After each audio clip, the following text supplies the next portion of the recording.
ये first of all ये software किसके लिए यूज होता है और इसकी जो क्वालिटीज हैं वो क्या होती हैं, और ये सॉफ्टवेयर क्यों प्लानिंग के लिए इम्पोर्टेंट क्यों है, इसकी सबसे बड़ी वजह क्या है इस सॉफ्टवेयर की। पहले पहले तो आज सर से 40 मिनट्स की डेली 40 मिनट्स की क्लास करेंगे, बाकी कुछ क्लासेस लंबी भी हो जाएंगी क्योंकि रमजान है, आप पे भी बोझ ना पड़े और मुझ पे भी ना पड़े, ठीक है।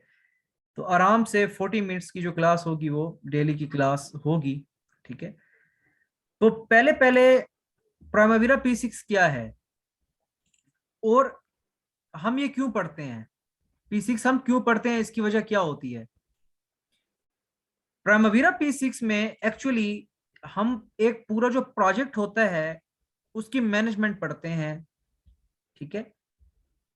ये सॉफ्टवेयर हमें बताता है first of all voice software to estimate project completion time, यानी कि हम अगर कोई भी एक्टिविटी कर रहे हैं, कोई भी काम कर रहे हैं, तो वो काम हमारा कब तक एंड होगा और वो हमारा कितना टाइम वो लेगा, ये हमें कौन बताता है, प्राइमवीरा P6 हमें बताता है। लेकिन बात कुछ ये है कि प्राइमवीरा P6 अकेला भी कुछ नहीं करता। इसके लिए क्या होता है, इसके लिए कुछ प्रोडक्टिविटी शीट्स रिक्वायर्ड होती हैं, ठीक है। तो उसी के मुताबिक हम एस्टिमेट प्रोजेक्ट कंप्लीशन टाइम हमें बताता है कि हर एक्टिविटी कितने टाइम में हमारी कंप्लीट होगी। वन थिंग इसमें यह है, चाहे इसमें 6000 एक्टिविटीज हैं, 7000 हैं, 8000 हैं, तो ये उसका टोटल बताता है। कौन सी एक्टिविटी को हम इकट्ठा स्टार्ट करें तो हमारे प्रोजेक्ट पे क्या फर्क पड़ सकता है, कौन सी एक्टिविटी को हम इकट्ठा खत्म करें तो हमारे प्रोजेक्ट पे क्या फर्क पड़ सकता है, यानी कि कौन सी एक्टिविटीज को हम फास्ट ट्रैक पे चलाएं।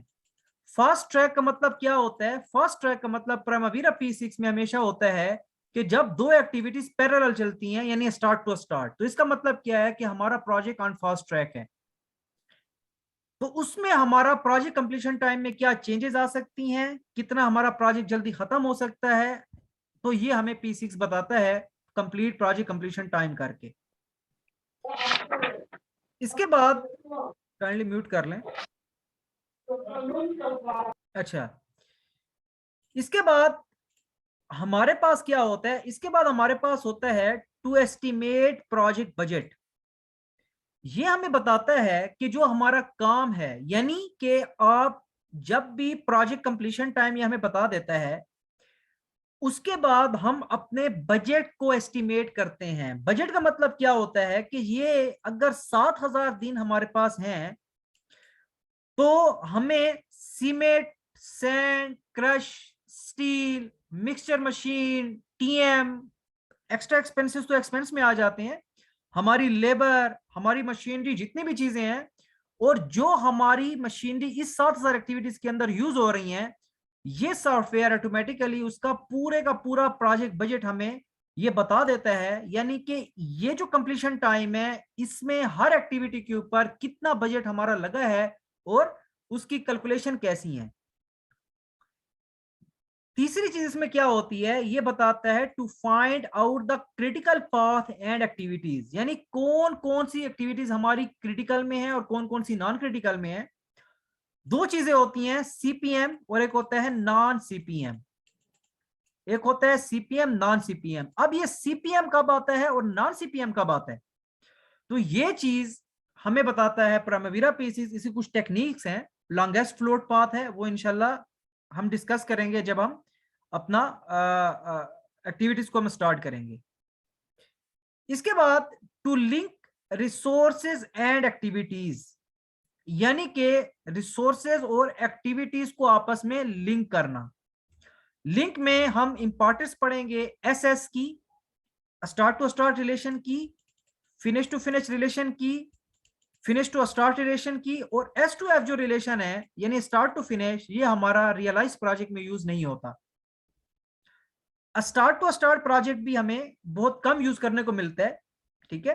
तो किस तरह लिंक्ड हो रहे हैं एक्टिविटीज, ये हम इंशाल्लाह इसमें हम पढ़ेंगे।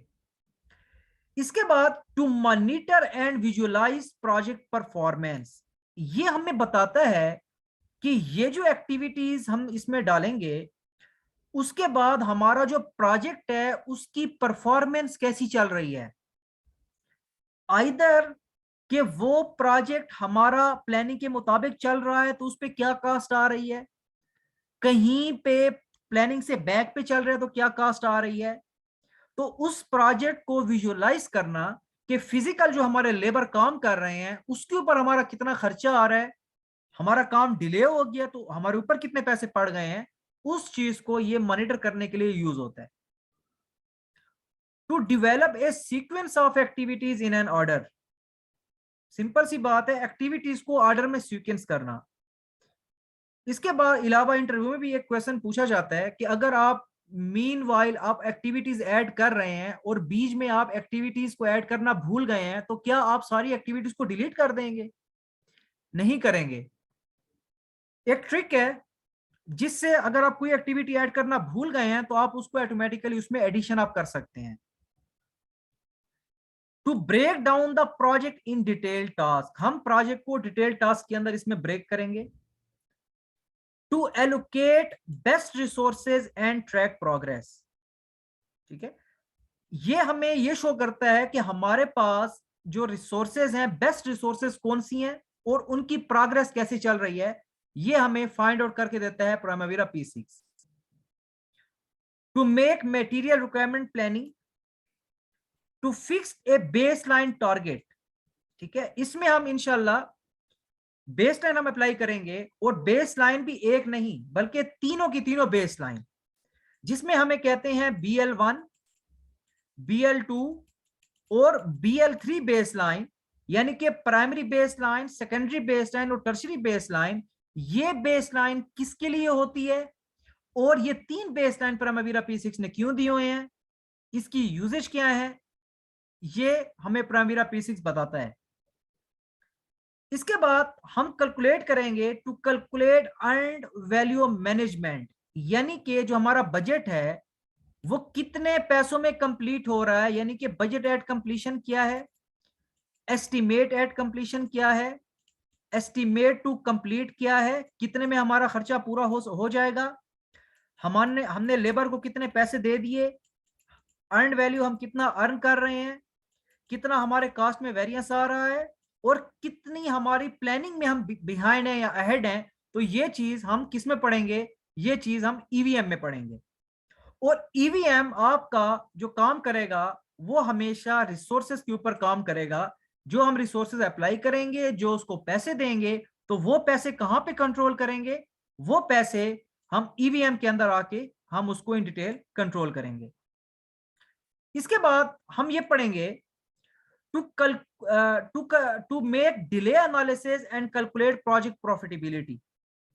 डिले एनालिसिस पढ़ेंगे। डिले एनालिसिस में हम ये पढ़ेंगे, अगर कोई एक्टिविटी है, कंट्रैक्टर कहता है 20% कंट्रैक्टर ने काम किया और कंट्रैक्टर कहता है मैं उसके बाद काम नहीं करता, मैंने काम करना छोड़ दिया। अब बीच में क्या होता है, 20% के बाद उसमें ब्रेक आ जाता है। जब उस 20% के बाद उसमें एक ब्रेक आ जाती है, ठीक है, तो अब वो जो काम स्टार्ट करता है वो लेट स्टार्ट करता है, यानी 20% में उसकी ब्रेक आ जाती है। उसके बाद वो काम स्टार्ट करता है, फॉर एग्जाम्पल 1 से 30 तक उसने कहा है मैं काम करूंगा, लेकिन बीच में वो क्या करता है, वो 20 तारीख के बाद बजट नहीं है, तो 20 के बाद अगर वो 5 दिन काम डिले करता है तो जाहिर सी बात है ये 5 दिन काम नहीं होगा। कितना डिले आया, उसकी वजह से प्रोजेक्ट को क्या नुकसान पहुंचा, उसकी वजह से जो ये एक्टिविटीज थी, हमारे प्रोजेक्ट की जो एंड डेट थी वो कितनी डिले हुई, कितना हमें नुकसान हुआ, कितने पैसे हमें ऊपर देने पड़े। तो ये चीज हमें क्या करता है, ये चीज हमें डिले एनालिसिस इसमें पढ़ते हैं और इस चीज को हम ईओटी भी कहते हैं, जिसको हम अपने लफ्जों में एक्सटेंशन ऑफ टाइम कहते हैं, एक्सटेंशन ऑफ टाइम। इसके बाद हम पढ़ते हैं to make recovery plan and claim digger, to make एक recovery plan and claim digger. तो इसमें हम अपने प्लान को रिकवर कर सकते हैं और क्लेम डिगर भी इंशाल्लाह पढ़ेंगे, जिसको विजुअलाइजर कहते हैं। To make a revise schedule for extension of time, यानी कि जब भी हम कोई स्केड्यूल अगर हम एग्जीक्यूट करेंगे, काइंडली म्यूट, काइंडली म्यूट,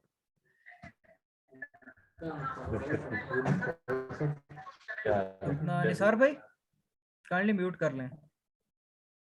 अच्छा, तो इसमें क्या है, इसमें हमारे पास कितना रिकवरी प्लान क्लेम ट्रिगर किया, किस तरह हम निकालेंगे। To make a revised schedule and extension of time, revised schedule में एक्सटेंशन ऑफ टाइम हम कैसे हम करेंगे और किसकी हेल्प से करेंगे, इसमें हम बेस लाइन का हम इन डिटेल यूज करेंगे। बेस लाइन 1, बेस लाइन 2 और बेस लाइन 3 का हम यूज करेंगे, यानी कि इसमें हम बताएंगे कि जो हमने स्केड्यूल प्लान किया, जो स्केड्यूल हमने प्लान किया, अब जाहिर सी बात है जरूरी नहीं है कि जो आप साइट पे काम करते हैं वो आपकी सेम डेट पे एग्जीक्यूट हो जो आपने प्लान बनाया है, नहीं, ये जरूरी नहीं है। वर्सेस एक्चुअल, एक्चुअल आपके पास क्या है, एक्चुअल हम ये बताएंगे कि हमारे लेबर जो साइट पे काम कर रहे हैं वो कितना काम कर रहे हैं, डेली की हमारे लेबर की जो प्रोग्रेस है वो कितनी आ रही है और प्लान के मुताबिक चल रहे हैं या नहीं चल रहे हैं। तो बेस लाइन में ये फायदा होगा कि हमारी जो बेस लाइन है वो हमारी इस प्लान की डेट को स्टक कर देगी, फिर हम उसको इजीली डिफरेंशिएट कर सकते हैं प्लान वर्सेस एक्चुअल में। हम मॉनिटर करेंगे to monitor the deviation between plan and actual work, यानी कि प्लान हमारे पास क्या था, एक्चुअल क्या था, उसमें क्या डेविएशंस आ रही हैं, ये चीज हमें प्राइमेरा P6 हमें बताएगा। डेविएशंस हमारे पास किस चीज की होंगी, डेविएशंस हमारे पास डेज की भी हो सकती हैं, जैसे यहां पे जब हम उसको डेज देंगे और हमारा बजट में कितना फर्क आ रहा है, तो ये जो डेविएशंस हैं ये हमें बजट में भी हमें ये शो करेंगी, हेल्प आउट करेंगी। तो उसको मॉनिटर करना एक प्लानिंग इंजीनियर का काम होता है, जिसको कॉस्ट कंट्रोल इंजीनियर कहते हैं। इसके बाद हम जनरेट करेंगे to generate S curve and histogram report, एक कंप्लीट हम एस कर्व बनाएंगे और हिस्टोग्राम की रिपोर्ट बनाएंगे। एस कर्व हम सिर्फ प्राइमरीरा P6 के थ्रू नहीं बनाएंगे, बल्कि ये जो एस कर्व है इसको हम बकायदा एक्सेल पे भी बनाएंगे, जो नॉर्मली डिमांड आती है कि हमें एक्सेल फाइल पे आपने कैश फ्लो बना के देनी है, ठीक है। To calculate schedule variance index, ये क्या है, ईवीएम में डिस्कस करेंगे। To calculate cost performance index, to calculate physical performance complete at site, यानी कि हमने जो साइट पे जो परफॉर्मेंस कर रहे हैं वो कैसी जा रही है और उस पे हमारे क्या इफेक्ट आ रहे हैं, यानी कि हमारा टाइम कितना गुजरा है और हमने साइट पे कितना काम किया है, उसके लिहाज से जो हम पे पैसे पड़ते हैं उसके उसके हवाले से हम उसका CPI चेक करेंगे। To calculate estimate of cost, to calculate estimated completion, to calculate variance at completion and to manage entire project life cycle। entire project life cycle में जो इसका मतलब ये होता है प्राइमरीरा P6 5 चीजों पे डिपेंड करता है, हमेशा याद रखें प्राइमरीरा P6 5 चीजों के ऊपर डिपेंड करता है। वो कौन सी चीजें हैं, एक जो हमारे पास चीज है प्राइमरीरा P6 में वो हमारे पास है इनिशिएशन। इनिशिएशन जो प्रोजेक्ट में यूज होती है वो हार्डली 1% यूज होती है। आप किसी भी कंपनी में काम करें, यानी कि पहले हमारी 8 से 9 क्लासेस इनिशिएशन पे है जो 1% यूज होती है। सेकंड जो प्राइमरीरा P6 डिपेंड करता है वो हमारे पास स्केड्यूलिंग है। हमारे पास स्केड्यूलिंग है जो मैं कहता हूं प्रोजेक्ट में जो है, अगर अपने एक्सपेक्ट से देखूं तो दैट इज 100% इंपॉर्टेंट, जो हमें कंपनी काम करवाती है स्केड्यूलिंग। थर्ड हमारे पास क्या आता है, इनिशिएशन, प्लानिंग, एग्जीक्यूशन। एग्जीक्यूशन में ये होता है कि जब हम उस प्रोजेक्ट को रन करते हैं तो एग्जीक्यूशन में ये टर्मिनोलॉजी आ जाती है। तो स्टार्ट में अगर आप बिडिंग करवा रहे हैं तो आपसे कॉन्ट्रैक्टर ये काम करवाता है, अगर कंसल्टेंट के साथ हैं तो आप एग्जीक्यूशन फेज के अंदर आप होते हैं, आप एग्जीक्यूशन फेज के अंदर आप होते हैं। अगर आप साइड पे काम कर रहे हैं और आपसे कंट्रैक्टर ये काम करवा रहे हैं, यानी इनिशिएशन, स्केजुअलिंग, एग्जीक्यूशन। फोर्थ जो आपसे आपके पास होता है वो है monitoring and control. Monitoring and control. ये मॉनिटरिंग एंड कंट्रोल जो है ये आपके पास 4 चीज है, यानी कि आप अपने कास्ट को कंट्रोल करते हैं। मैंने आपको बताया ईवीएम के थ्रू इंशाल्लाह हम करेंगे, और ईवीएम बहुत इंपॉर्टेंट चीज है, अर्न वैल्यू मैनेजमेंट टेबल। और जो 5th चीज है वो हमारे पास रिपोर्ट्स है। रिपोर्ट्स तो इन सब का क्या है, कॉम्बिनेशन है। यानी कि ये 5 चीजें प्राइमवीरा P6 के अंदर इंपॉर्टेंट हैं, और ये इसकी एक किस्म की बेस है। इनिशिएशन प्रोजेक्ट में 1% यूज होती है। स्केजुअलिंग आप कह दें कि इसका भी प्राइमवीरा P6 में अगर जॉब लग जाए तो 100% रोल है। एग्जीक्यूशन अगर आपकी लग जाए तो 100% रोल है। Monitoring and control, cost control की जॉब आई एग्रीड पाकिस्तान में कम है, लेकिन सऊदीया में कास्ट कंट्रोल की जॉब्स और प्रोजेक्ट्स इसके बहुत हैं।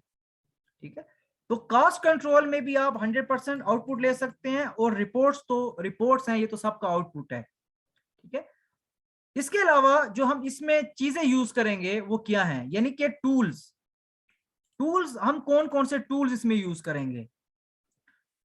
इसमें जो हम एक्स्ट्रा टूल्स यूज करेंगे वो हमारे पास क्या है, वो हमारे पास एक्सेल फाइल्स हैं। एक्सेल फाइल्स में हम अपना जो BOQs है उसको हम इंपोर्ट करेंगे। जैसे ओवर टाइम फैक्टर क्या होता है, ओवर टाइम फैक्टर की कैलकुलेशन, इसको प्राइमवीरा P6 के अंदर पुट करना, ओवर टाइम फैक्टर्स पे कंप्लीटली वर्क करना, ये हम करेंगे। इसके बाद जो प्राइमवीरा P6 है वो अकेला लेबर निकालने में थोड़ी सी उसमें इश्यूज हैं, तो उसके लिए हम क्या करते हैं, जैसे पाकिस्तान में हमारा MRS एनालिसिस है, इसी तरह यहाँ पे एक प्रोजेक्ट है जिस तरह आपको नजर आ रहा है सामने, तो ये होते हैं प्रोडक्टिविटी शीट्स। तो इन प्रोडक्टिविटी शीट्स के ऊपर हम क्या करते हैं, इन प्रोडक्टिविटी शीट्स के ऊपर हम लेबर को निकालते हैं, और फिर हम क्या करते हैं, उन लेबर को हम प्राइमवीरा P6 के अंदर असाइन करते हैं। तो इसके लिए लेबर की प्रोडक्टिविटी होना आपके लिए जरूरी है। या तो एज पर साइट आपको पता है 4 लेबर हैं, 5 लेबर लग रहे हैं, अगर आपको नहीं पता तो आपने practical you should have to ask for the productivity. तो हम इस पे प्रोडक्टिविटी की टूल हम यूज करेंगे। इसके अलावा इसमें जो है हम प्रोडक्टिविटीज यूज करेंगे। ठीक है, कि हम किस तरह लेबर को असाइन करते हैं और किस तरह हमें पता चलता है कि पर डे के लिहाज से हमें इतने लेबर साइट पे चाहिए होंगे। हम एक पूरा जो बिल ऑफ क्वांटिटीज हैं, जो हमारे पास BOQs हैं, उसको हम क्या करेंगे, उसको हम इंपोर्ट करेंगे प्राइमवीरा P6 के अंदर, और फिर हम उसकी स्केजुअलिंग करेंगे कंप्लीट, उसकी हम स्केजुअलिंग करेंगे। ठीक है, इस पे इंशाल्लाह असाइनमेंट भी दूंगा, प्रैक्टिकल वर्क पे असाइनमेंट दूंगा, ताकि आप उसको कर सकें, उसको आपको सीखें कि कहाँ पे फ्लोट आ रहा है, कहाँ पे नहीं आ रहा, CPM कैसे कंट्रोलर ना CPM कैसे कंट्रोल हो रहा है।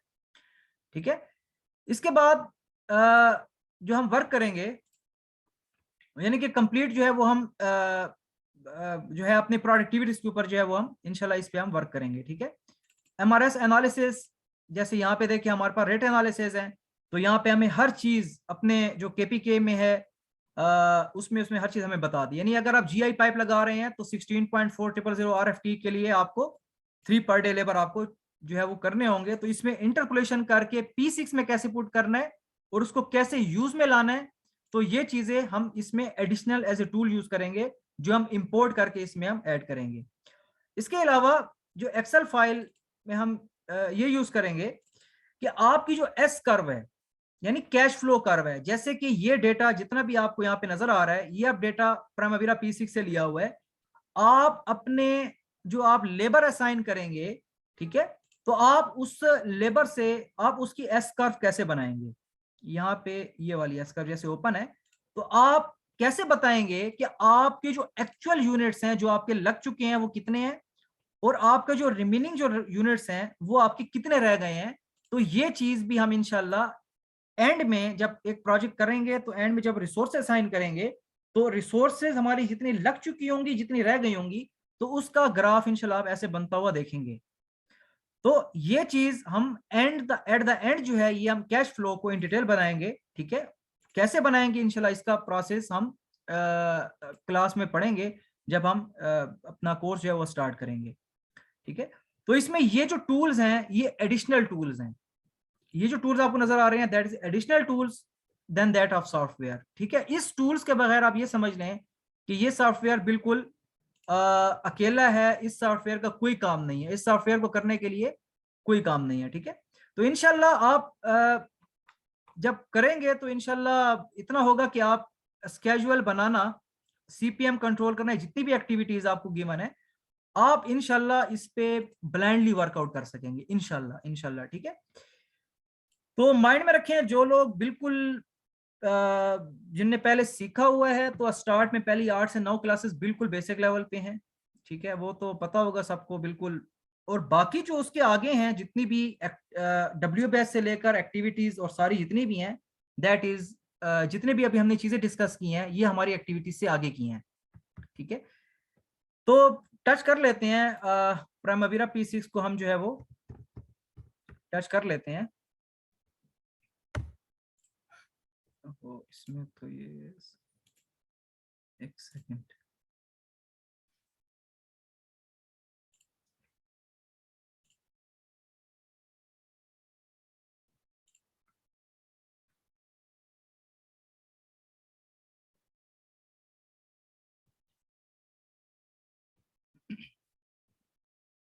तो इसमें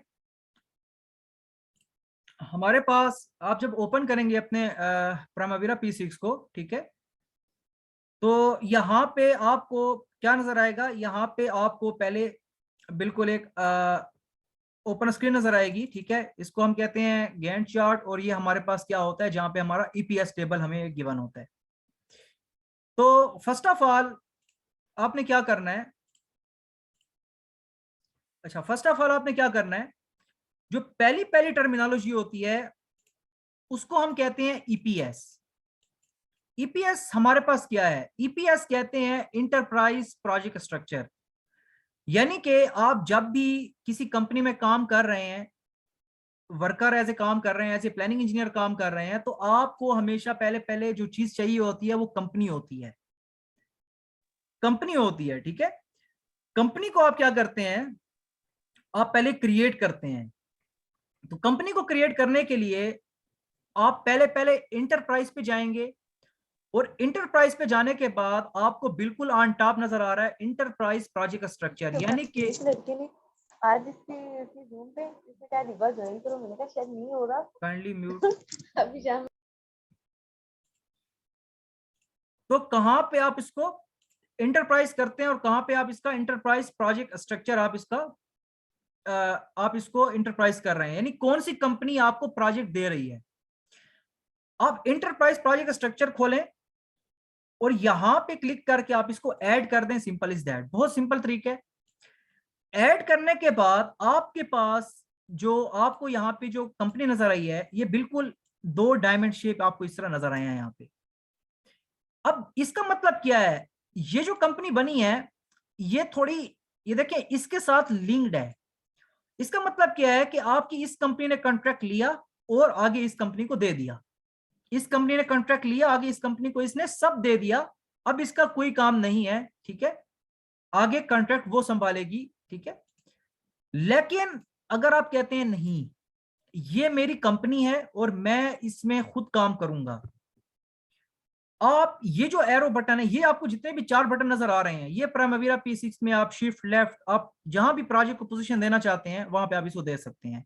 यानी ऊपर करेंगे तो ऊपर चला जाएगा, नीचे नीचे चला जाएगा, साइड पे करेंगे तो इसके अंडर आ जाएगा, और लेफ्ट पे करेंगे तो शिफ्ट लेफ्ट हो जाएगा।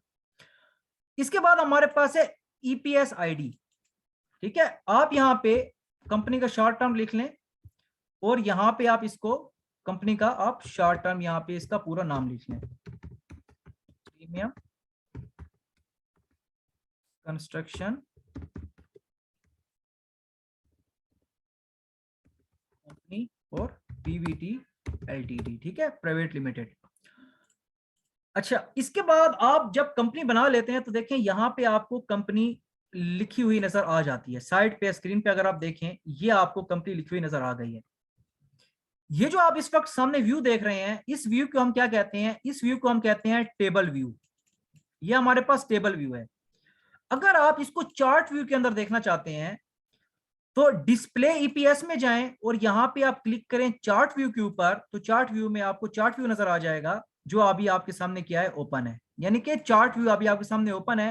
एक्टिव इसकी ईपीएस आईडी क्या है, कंपनी का नाम क्या है और इसका रिस्पॉन्सिबल मैनेजर क्या है। ठीक है, दोबारा आप टेबल व्यू पे आए। ये जो चार्ट बॉक्स टेम्पलेट है और चार्ट फॉन्ट कलर है, ये इंशाल्लाह जो चीजें हैं ये आपको डिस्कस हो जाएंगी डब्ल्यूबीएस के अंदर। ठीक है, यहाँ पे अभी आपको समझ नहीं आएगी, तो ये हम डब्ल्यूबीएस के अंदर इन डिटेल डिस्कस करेंगे ये क्या होते हैं। आप दोबारा जब टेबल व्यू पे क्लिक करेंगे तो दोबारा आप अपने इस टेबल के ऊपर क्या करेंगे, आप आ जाएंगे। इसके बाद आपने इसको कर देना है क्लोज, यानी कि अब जो है आपका ईपीएस जो है वो जनरेट हो गया है। इसके बाद आपने क्या करना होता है, इसके बाद जो आपका स्टेप होता है वो आपने करना होता है organized breakdown structure. Organize breakdown structure, OBS किसे कहते हैं? ओबीएस वैसे अगर आप प्रोजेक्ट करें, कंपनी में काम करें, कहीं भी करें, ओबीएस मैं ये कहता हूं ओबीएस 1% भी जरूरत नहीं होती कि आप अगर ओबीएस ऐड ना करें तो आपके प्रोजेक्ट पे, आपके पैसों पे कोई इफेक्ट नहीं पड़ेगा। ओपीएस आप ये समझ लें कि उस कंपनी को मैनेज कौन कर रहे हैं, ऑर्गेनाइज कौन कर रहे हैं, उनके नाम होते हैं, दैट्स इट। यहां पे आप उनके नाम पुट करते हैं कि इस कंपनी में, इस डब्ल्यूबीएस में कौन इस चीज को मैनेज कर रहा है। OBS has 0% role in Primavera P6, 0%। आप यहां पे क्या करते हैं, ऊपर जो इंजीनियर बैच 12 लिखा हुआ है ये आपकी कंपनी का सीईओ होगा। बाकी जितने भी यहां पे ऐड होंगे आप यहां पे ऐड करते हैं, और ये अब क्या है, ये इसके अंडर है, यानी कि ये इसके क्या है, रिस्पॉन्सिबल मैनेजर है। तो यहां मैं लिखता हूं प्राइमावीरा बैच 16। आप यहां पे बेशक अपना नाम से बुला दिया, जो रिस्पॉन्सिबल मैनेजर है, जो उसको चला रहा है। इसके बाद हमारे पास गिवन है मॉडिफाई। अब ये मॉडिफाई क्या है? मॉडिफाई में आप उसकी रिस्पॉन्सिबिलिटीज बताते हैं। इस वक्त प्राइमावीरा P6 की तरफ से रिस्पॉन्सिबिलिटीज इस पे 0 हैं। अगर आप रिस्पॉन्सिबिलिटी पे क्लिक करें तो देखें, still प्राइमावीरा P6 put A 0% responsibility on the project.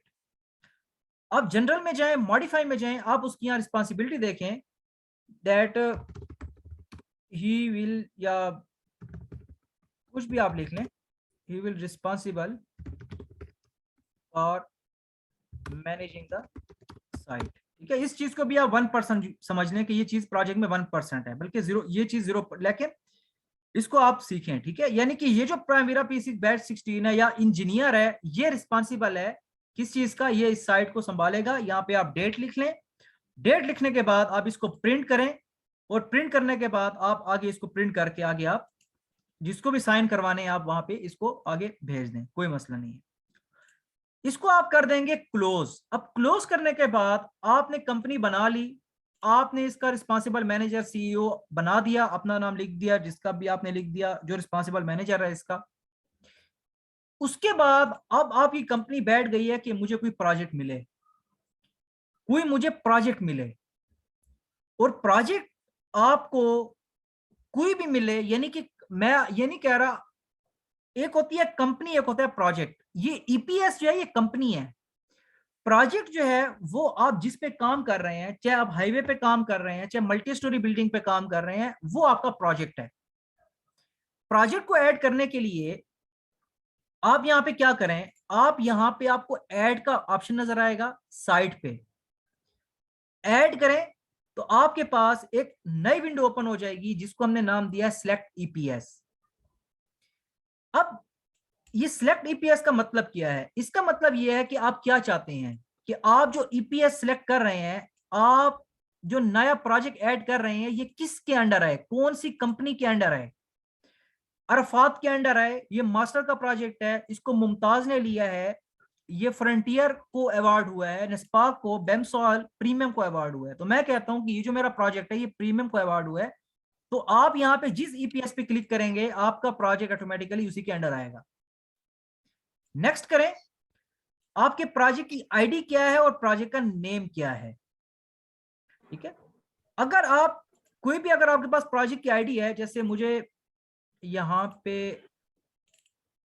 एक प्रोजेक्ट मिला था, कतर का था, कुवैत का था, मैं भूल गया हूँ। तो ये उनके कुछ एक्टिविटीज थी, दैट इज वाटरवेज। तो यहाँ पे जो INF 3364 है, that was the project ID, and construction of beach revetment zone 2, that was the project name. तो अगर आपके पास आईडी गिवन है, दैट्स गुड। अगर नहीं है तो आप उसको शॉर्ट टर्मिनोलॉजी में आप उसको लिख सकते हैं, जैसे यहां मैं लिखता हूं, ठीक है, MSTB, और यहां पे लिखता हूं मल्टी स्टोरी बिल्डिंग, ठीक है, और यहाँ पे मैं इसको थोड़ा सा नाम चेंज कर देता हूँ 2। उसके बाद नेक्स्ट करें। अब हमारे पास जो अगला स्टेप है वो क्या है, एक हमारे पास है प्रोजेक्ट प्लान स्टार्ट, और एक हमारे पास है मस्ट फिनिश बाय। इन दोनों में फर्क क्या है? जो आपके पास प्रोजेक्ट प्लान स्टार्ट होता है, इसका मतलब यह है कि आपने उस प्रोजेक्ट की प्लानिंग कब से स्टार्ट करना शुरू की, आज से की, कल से की, आपने कब से उस प्रोजेक्ट को प्लान करना स्टार्ट किया। तो ये जो प्लान स्टार्ट है, ये जो आपको गिवन है, ये जस्ट एक आपका, आपके फ्लोट पे ये 0% इफेक्ट डालता है। आपके फ्लोट के ऊपर इसका इफेक्ट टोटली 0% है प्लान का, लेकिन ये जस्ट ये बताता है कि आपका प्रोजेक्ट कब प्लान हुआ और आपने कब उसको स्टार्ट करना शुरू किया। तो आज यकम अप्रैल है, तो मेरे कंप्यूटर की डेट जब 1 अप्रैल है, तो इसने ऑटोमेटिकली 1 अप्रैल इसने गेट किया। इसके बाद must finish by, must finish by बहुत इंपॉर्टेंट है। मस्ट फिनिश बाय हमारा फ्लोट के ऊपर 100% इफेक्ट डालता है। क्यों? मैं अभी मस्ट फिनिश बाय को ऐड नहीं कर रहा, यानी मैं अपने प्रोजेक्ट को कोई बाउंड्रीज नहीं देना चाहता। उसकी वजह क्या है? उसकी वजह यह है कि अगर मैं कहता हूं कि मेरी एक एक्टिविटी स्टार्ट हो रही है 1 सितंबर से लेकर 30 सितंबर तक, यहां पे मैंने 30 सितंबर अगर लिख दिया, तो इसका मतलब यह है कि प्रोजेक्ट को मेरी डेडलाइन मिल गई कि ये बंदा ये प्रोजेक्ट कर रहा है मल्टी स्टोरी का, और इसने इसको 30 सितंबर को खत्म करना है, हर हालत में करना है। या मैं कोई एक एक्टिविटी ले लेता हूं कि इसने इस एक्टिविटी को 30 सितंबर में खत्म करना है, महीने के अंदर करना ही करना है।